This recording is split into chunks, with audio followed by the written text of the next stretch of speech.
If you're a Ukrainian soldier patrolling a forest near the front lines, how can you tell if Russian troops are nearby?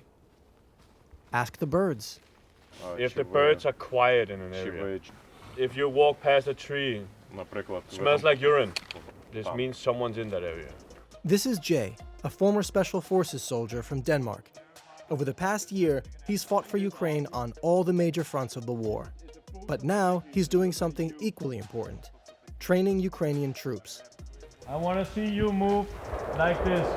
Slow, silent, smooth, and deliberate. Because for all the headlines about tanks, HIMARS, and fighter jets from the West, Ukraine is still in dire need of simpler things, like personal equipment and basic training. Foreigners are helping to fill the gap.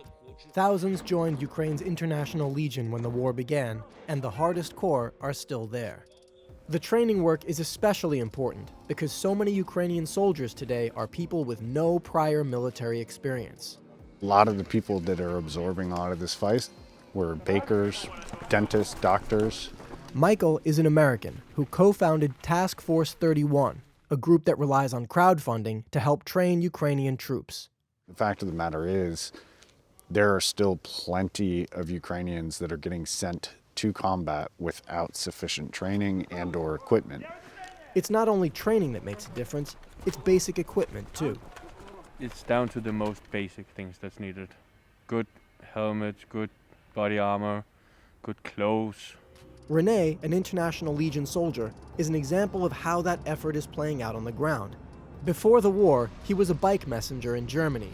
But now he's a drone operator, and he also helps his unit to get and maintain critical equipment like these trucks, crowdsourced from Europe.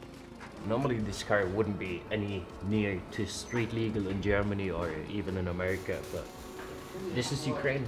Life as an international volunteer in Ukraine is not easy. This is not a mercenary job. We pay everything we have. We sacrifice everything we have to be here. And the possibility of having to make the ultimate sacrifice is never far from their minds. This fear I've never experienced before in my life. Never. I don't know if I'm existing in 2 weeks, so we'll see what the next day brings.